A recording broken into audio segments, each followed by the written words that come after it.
Welcome back, everybody. Today we're going to be doing a patterning test here for the Mossberg 590 Shockwave that we have here. So we're going to do it at a few different distances with a couple different loads, and I am verifying with laser the distances, and that's pretty much it. In the gun right now we have some Freedom munitions. This is their double-aught buck, so no fancy wads, just, you know, plain old 9-pellet double-aught buck. We've got 5 yards right here, and we'll see how it actually looks in terms of pattern on the target.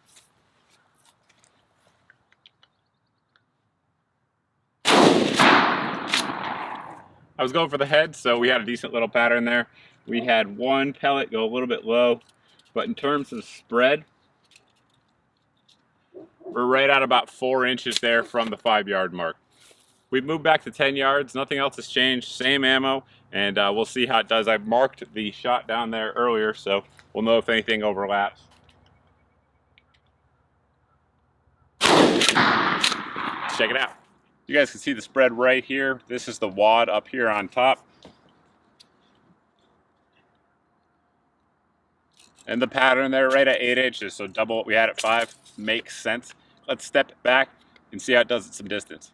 We're back here now at 25 yards. This is going to be the longest one of the tests. Mark the spot here, but one thing to think about is just what your house looks like, right? So do you have 25 yards continuous anywhere in your house? Is that a shot you could have to take? Well, if so, you should know the pattern. That's really why we do these tests.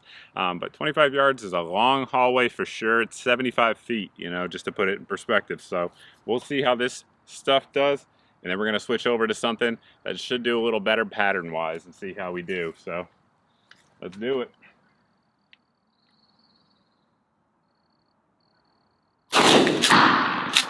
Looks like we actually kept them all on target, which I was a little bit surprised by, but it's pretty wide. So we got one down here, that's a new one, and then up here, up here, up here. So that's going to be a heck of a pattern, spread-wise.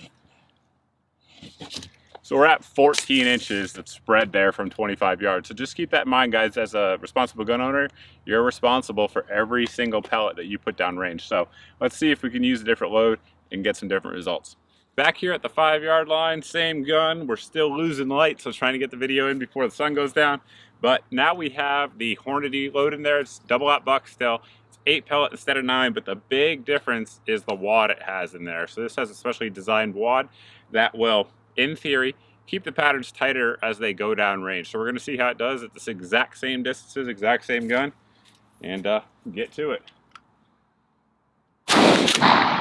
You guys can see here, even at 5 yards, the difference, how tight that is, that pattern. So we're right at 2 1/4 inches there. Let's step it back to 10. Again, nothing's changed except the ammo, 10 yards. Let's check the pattern.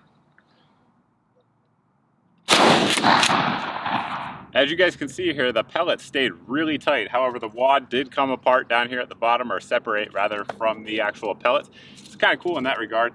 This really does illustrate the point, guys, with this human-like target here, that you need to aim if you're going to use buckshot. So I honestly was just kind of aiming for the neck, and I pulled it a little bit, and look what happened, I missed.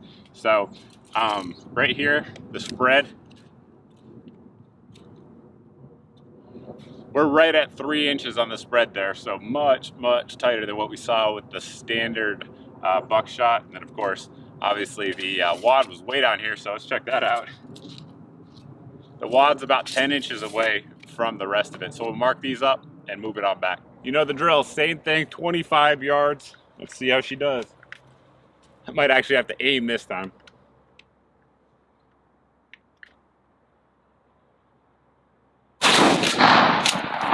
So check it out. As you guys can see, the pattern's pretty solid there, especially from 25 yards. Total distance of it, 6 inches. So 6-inch spread at 25 yards versus what we had before, obviously much larger. So that just goes to show, especially with shotguns, you really need to pick the right ammo for the job. So you kind of have to think about what you're using it for, you know. If you're using it in a place that you might have to take a 15-yard shot, well, I'd probably really look at something like the Hornady here, or the Federal Flight Control, or one of those specialty loads that's really designed to keep everything tight and keep all that energy in one place. Because like I said, you are responsible for every round you put down range. In this instance right here, of course, we had one that went off. Obviously we're shooting paper, it doesn't matter. In real life, it does matter, right? So that's just something to keep in mind.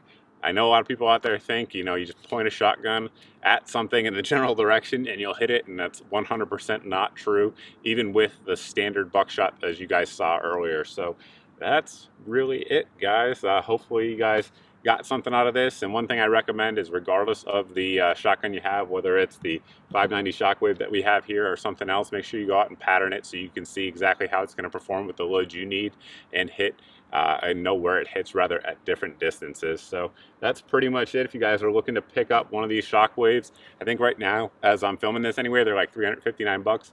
Pretty cool, because they're not a short barrel shotgun. They're not even a shotgun. They're a firearm, so they're transferable, you know, anywhere, no special paper or anything like that.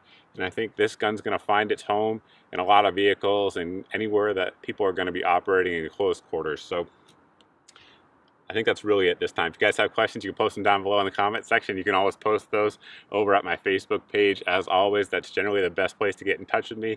The mosquitoes are coming out like crazy. But anyway, thanks for watching. Thanks for subscribing. If you're new here and you like what you saw and you learned something, please go ahead and hit that subscribe button. And I hope to see all of you in the next video.